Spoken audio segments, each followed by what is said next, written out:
ஆண்டவராக இயேசு கிறிஸ்துவினை நாம் மையப்படுவதாக இந்த நாளிலும் உங்கள் யாவரையும் பார்ப்பதிலே மிகுந்த சந்தோஷம். என்னோடு கூட சேர்ந்து 11ஆம் அதிகாரம், யோவான் சுவிசேஷ புஸ்தகம் 11ஆம் அதிகாரம் 40ஆம் வசனத்தை எடுத்துக்கொண்டீங்கன்னா ஒரு பியூட்டிஃபுல்லான காரியத்தை ஏசப்பா சொல்கிறார். கிறிஸ்டியன் லைஃபுக்கு ரொம்ப முக்கியமான ஒன்று தெரியுமா? எது சொல்லுங்க பார்ப்போம்? விசுவாசம். பாருங்கள், ஏசப்பா இங்கே சொல்கிறாரு, இயேசு அவர்கள் நோக்கி, நீ விசுவாசித்தால் தேவனுடைய மகிமையை காண்பாய். If you shawl believe you will see the glory of God.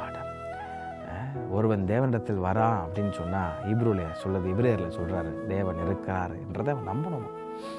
அவன் விசுவாசிக்காமல் அவிசுவாசியாக இருக்கக்கூடாது.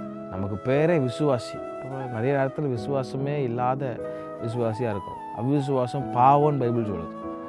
கிறிஸ்டியன் லைஃபுக்கு ரொம்ப பேசிக்காக இருக்க வேண்டிய ஒன்று விசுவாசம். இன்றைக்கி நிறைய நேரத்தில் விசுவாசம் இல்லை. 30 லட்சம் பேர் என் கர்த்தர் கொண்டு போய் கானான் தேசத்தில் விடுறேன்னு சொன்னார். ஆனால் விசுவாசம் இல்லை. வனாந்திரத்திலே பாதி பேர் மறிச்சு போனாங்க. இயேசு கிறிஸ்து அவர் வல்லமையால் நிறைந்திருக்கிறவர். கண்கூட அற்புதத்தை பார்த்தவங்களாம் அவர் விசுவாசிக்கல. ஏன்னா அதனால் பாருங்கள், ஒரு குறிப்பிட்ட இடத்துக்கு போகும்போது அவரால் அநேக அற்புதங்களை அவரால் செய்யக்கூடாமல் போயிற்று.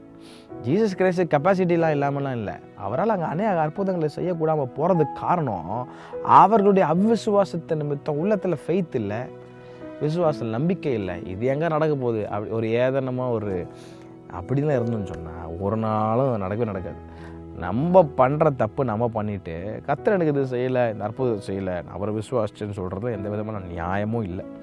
இந்த காலவேளையில் ஒரு தீர்மானம் எடுக்க போகிறீங்க, நான் கர்த்தரை நம்புவேன். ஆபிரகாம் 100 வயசுலேயும் கர்த்தரை நம்பினான். பாருங்கள், அந்த விசுவாசம் கர்த்தருக்கு நீதியானப்பட்டதான். இப்போ எவ்வளோ அழகான விசுவாசம். நடக்குதோன்னு நடக்கலையோப்பா, நான் ஆராதிக்கிறவர் எப்படிப்பட்டவர் எனக்கு நல்லா தெரியும். அந்த நம்பிக்கை உங்களுக்குள்ள இருந்துச்சுன்னா போதும்.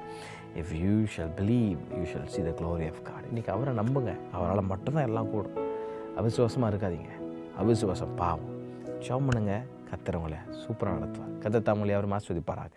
ஆமென்.